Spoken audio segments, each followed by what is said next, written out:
Hello বন্ধুরা, কেমন আছেন সবাই? আরে বলুন কেমন আছেন? অনেকদিন আবার আপনাদের খোঁজ খবর পাই না। গত কয়েকদিন আমাদের পরিবারে টেক নিউজ আসেনি, এমনকি গতকাল রাতে দিলখুশ পর্ব সেটাও মিস গেছে। আমি কয়েকদিন একটু ব্যস্ত ছিলাম, বেশ কিছু ভিডিওর ওপর কাজ চলছিল, তো তার জন্য একটু আপনারা অ্যাডজাস্ট করে নেবেন। আর এই সপ্তাহে দিলখুশ পর্ব মার যাবে না, কোনো একদিন রাতে দিলখুশ পর্বটা আসবে। অলরেডি প্রশ্ন বাছাই পর্ব শেষ হয়ে গেছে। যাই হোক, আজকের টেক নিউজে বেশ কিছু ঝাড়াই বাছাই করা খবর রয়েছে। প্রথমে একটা খারাপ খবর দিয়ে শুরু করি। আজকের দিনে একটা স্মার্টফোনের জন্য মানসিকতা কতটা নিচে নামতে পারে সেটাই তার উদাহরণ। আজকে ওয়েস্ট বেঙ্গলে, অর্থাৎ আমি যে রাজ্যে বাস করি তাই জন্য এই খবরটা বলতে আরও বেশি ঘেন্না লাগছে। তো একটা পরিবারের বাচ্চাকে বিক্রি করে দেওয়া হয়েছে কিনা আইফোন 14 প্রো কেনা হবে বলে। এমনকি সেই ফোনটা কেনা হয়েছে শুধুমাত্র ইনস্টাগ্রামে রিল বানানো হবে বলে। বুঝতে পারছেন মানসিকতা? সো এই ব্যাপারটা, এই খবরটা একটু চারিদিকে ছড়িয়ে দেবেন। দরকার বলে আমাদের টেক নিউজটা শেয়ার করবেন। আমি অন্যদিন তো শেয়ার করার কথা বলি না, আজকে বলছি একটু শেয়ার করবেন। দেখা যাক মানুষের এই উপলব্ধি ব্যাপারটা একটু হলেও ফিরে আসে কিনা। তো আজকে আর লাইক সাবস্ক্রাইব করার কথা বলছি না। তো চলুন পরবর্তী টেক নিউজগুলো দেখে নিই। এরপর হোয়াটসঅ্যাপের একটা ছোট্ট আপডেট। হোয়াটসঅ্যাপে এতদিন আপনি ভয়েস মেসেজ পাঠাতে পারতেন, এখন হোয়াটসঅ্যাপে বেটা আপডেটে আরও একটা নতুন ফিচার ইনক্লুড হতে চলেছে। এখন থেকে ভয়েস মেসেজের পাশেই একটা ভিডিও মেসেজ বলে অপশন রয়েছে। সেক্ষেত্রে আপনি কাউকে ভিডিও মেসেজও পাঠাতে পারবেন। তার জন্য আপনার ফোনের ক্যামেরায় গিয়ে ভিডিও শ্যুট করে তারপর পাঠানোর দরকার নেই, একদম ডাইরেক্টলি ওখান থেকে ভিডিও মেসেজ পাঠানো যাবে। আর একটা জিনিস খেয়াল করেছেন, আমি লাইক সাবস্ক্রাইব করতে বলিনি বলে আপনারা সেটা ভুলে গেছেন। এবারে অন্তত লাইক করে দিন। থ্রেড অ্যাপটাকে মনে পড়ছে কি? এত তাড়াতাড়ি ভুলে গেলে হবে বস? এই গত কয়েকদিন আগে মেটার তরফ থেকে থ্রেড এলো টুইটারকে পাঙ্গা নেওয়ার জন্য। আজকে দেখা যাচ্ছে থ্রেডে প্রথম দিন যা ইউজার জয়েন করেছিলেন বা এতদিন যা ইউজার জয়েন করেছেন, আজকের দিনে দাঁড়িয়ে তার অ্যাক্টিভ ইউজারের সংখ্যা হাফ হয়ে গেছে। অর্থাৎ লোকে সাইন ইন করেছেন, অ্যাপ্লিকেশনটায় মজা পায়নি, তাই জন্য অ্যাপ্লিকেশনটা আনইনস্টল করে দিয়েছেন। মনে রাখতে হবে, থ্রেডসের যদি কেউ অ্যাকাউন্ট খুলে থাকেন সেই অ্যাকাউন্ট কিন্তু ডিলিট করা যায় না। সেই অ্যাকাউন্ট ডিলিট করতে গেলে আপনার ইনস্টাগ্রামের অ্যাকাউন্টটা ডিলিট হয়ে যাবে। তো সেক্ষেত্রে মার্ক জুকারবার্গ এই ব্যাপারটা অলরেডি মেনে নিয়েছেন, এমনকি বলেছেন এই ব্যাপারটা খুবই নর্মাল। লোকে প্রথম দিকে ডাউনলোড করবে, তারপরে সেটা আর ইউজ করবে না।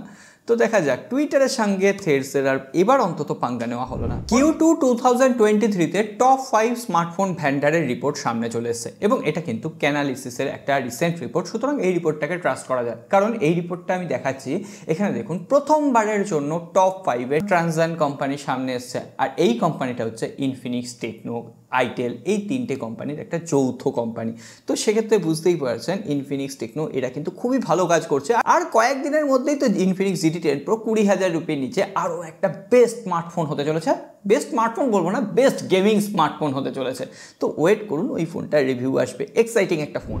নাথিং ফোন 2 এর রিভিউটা কি দেখা হয়েছে? যদি না দেখা হয়ে থাকে আই বাটনে লিঙ্ক দিলাম। গত দুদিন আগে নাথিং ফোন 2 এর ফুল রিভিউ, ওই ফার্স্ট ইমপ্রেশন নয়, ফুল রিভিউ আমরা আপলোড করে দিয়েছি। কিন্তু হ্যাঁ, নাথিং ফোন 2 এর বেশ কিছু ইউজার রিপোর্ট করছেন পকেটে থাকা অবস্থায় তার ফোনটা রিস্টার্ট হয়ে যাচ্ছে, কখনো বা সুইচ অফ হয়ে যাচ্ছে। এই ধরনের সফটওয়্যারে বাগ দেখা দিয়েছে।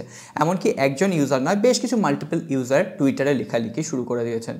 তো দেখা যাক পরবর্তী আপডেটে হয়তো নাথিং ফোন 2 এর সাথে এই ব্যাপারটা সলভ হয়ে যাবে। ওপো কোম্পানির আর দুর্দিন কাটছে না, আর কাটবেই বা কি করে যদি ব্লোটওয়্যারে ওই ধরনের অ্যাপ্লিকেশনকে রেকমেন্ড করা হয়। বুঝতে পারছেন না? তাহলে ওপো রেনো 10 Pro এর রিভিউটা একবার গতকাল রাতে এসেছিল, দেখে নেবেন। যাই হোক, আজকে ফ্রান্স থেকে ওপোকে বিদায় জানানো হলো। অ্যাকচুয়ালি নোকিয়ার বেশ কিছু পেটেন্ট ফ্রান্সে ছিল, সেইগুলো ওপো, ওয়ানপ্লাসের মতো কোম্পানি সেটাকে কপি করছিল। আদালত আজকে রায় দিয়ে দিয়েছে ফ্রান্স থেকেও ওপোকে বিতাড়িত হতে হবে, সেখানেও ওপোর স্মার্টফোন বিক্রি করা যাবে না। প্রথম দিকে আমরা দেখেছি বোধহয় ইউকে, তারপরে ইউরোপের বিভিন্ন মার্কেট, অবশেষে ফ্রান্সেও ওপোকে ব্যান করা হলো। আর এর পরবর্তী দেখবেন আপনারা ওয়ানপ্লাসকেও হয়তো ব্যান করা হবে, ভিভো ওই লিস্টে রয়েছে। তো দেখা যাক, এই সমস্ত কোম্পানির দুর্দিন কিন্তু নেমে আসছে। আজকের দিনে দাঁড়িয়ে ফোল্ডিং স্মার্টফোনের চাহিদা কিন্তু বেড়েই চলেছে। আমরা ফোল্ডিং স্মার্টফোনের দুনিয়ায় রাজত্ব করতে দেখছি স্যামসাংকে। 5th জেনারেশনে পৌঁছে গেছে। অবশেষে শোনা যাচ্ছে 2025 সালে অ্যাপেল তাদের প্রথমবারের জন্য ফোল্ডিং কোনো ডিভাইস লঞ্চ করবে। হতেই পারে সেটা অ্যাপেলের ফোল্ডিং ফোন হতে পারে, অ্যাপেলের ফ্লিপ ফোন হতে পারে, বা অ্যাপেলের ফোল্ডিং ল্যাপটপও হতে পারে। এমনকি বলা হচ্ছে অ্যাপেলের ফোল্ড আসার সঙ্গে সঙ্গেই সেটা নাকি মার্কেটকে ডমিনেট করবে। মার্কেটকে মানে ওই স্যামসাংকে ডমিনেট করবে। কিন্তু হ্যাঁ, স্যামসাংয়ের থেকে দাম হয়তো একটু হলেও বেশি হবে। পোকোর তরফ থেকে খুব শীঘ্রই লঞ্চ হতে চলেছে পোকো M6 Pro, যেখানে কোয়ালকম স্ন্যাপড্রাগন 4 জেনারেশন 2 চিপসেট থাকবে, 90 হার্টজের একটা IPS LCD প্যানেলের ডিসপ্লে থাকবে। এছাড়াও ফোনটাতে বোধহয় 5000 mAh ব্যাটারি, 18 ওয়াটের চার্জার। বলা হচ্ছে যে মোটামুটি 15 15,000 রুপি নিচে ওই 13-14,000 পোকো M6 প্রো লঞ্চ করবে। তো দেখা যাক। পোকো M5 প্রোতে কি অ্যামোলেড ডিসপ্লে ছিল মনে পড়ছে না, তো আমার মনে হয়েছে আর একটু দাম বাড়িয়ে একটু স্পেসিফিকেশনটা বেটার হতে পারত।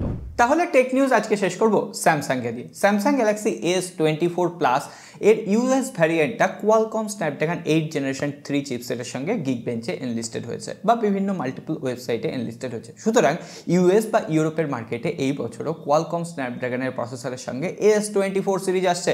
তবে হ্যাঁ, আমাদের এই তৃতীয় বিশ্বের দেশগুলোতে কিন্তু একটা কোপ ঝুলছে, সেখানে এক্সিনস প্রসেসরও আসতে পারে, আবার সেখানে এই কোয়ালকমের প্রসেসরও যেতে পারে। আর S23 FE যে ফোনটাকে নিয়ে খুব হাইপ চলছে, সকলেই ওই ফোনটাকে নিয়ে কথা বলছেন, ওই ফোনটা ওয়্যারলেস চার্জিং সিস্টেমে এনলিস্টেড হওয়ার সঙ্গে সঙ্গে দেখা গেছে 15 ওয়াটের ওয়্যারলেস চার্জিং সাপোর্ট রয়েছে আর 5 ওয়াটের বোধহয় রিভার্স ওয়্যারলেস চার্জিং সাপোর্ট রয়েছে। কিন্তু ফোনটার দাম শোনা যাচ্ছে ইন্ডিয়ান রুপিতে প্রায় 60,000 রুপি হতে পারে, কারণ ইতিমধ্যে S21 FE Qualcomm Snapdragon edition 50,000 রুপিতে লঞ্চ হয়েছে। সুতরাং S23 FE একটু দাম বাড়বে, এটা তো স্বাভাবিকই। 60,000 রুপিতে আমার মনে হচ্ছে S23 বেস মডেলটা নেওয়া ভালো। তো S23 FE তখন একটু অযৌক্তিক হয়ে যাচ্ছে। এর সঙ্গে সঙ্গে স্যামসাংয়ের তরফ থেকে আরও একটা ইন্টারেস্টিং ফোনের মডেল নাম্বার জানা গেছে, স্যামসাং গ্যালাক্সি M44 গিগবেঞ্চে এনলিস্টেড হয়েছে। সুতরাং এই ফোনটা কিন্তু গুজবের পর্যায়ে নাই, এখানে কোয়ালকম স্ন্যাপড্রাগন 888 প্রসেসর রয়েছে। মানছি পুরনো প্রসেসর, কিন্তু M54 অর্থাৎ M সিরিজের একটা স্মার্টফোনে স্যামসাং আদৌ কোয়ালকমের প্রসেসর দেবে, তাও আবার 888, যেটা একটা সত্যিই পাওয়ারফুল প্রসেসর। আর M সিরিজের ফোন মানে সেটার দাম 30,000 রুপির আশেপাশে হওয়া উচিত।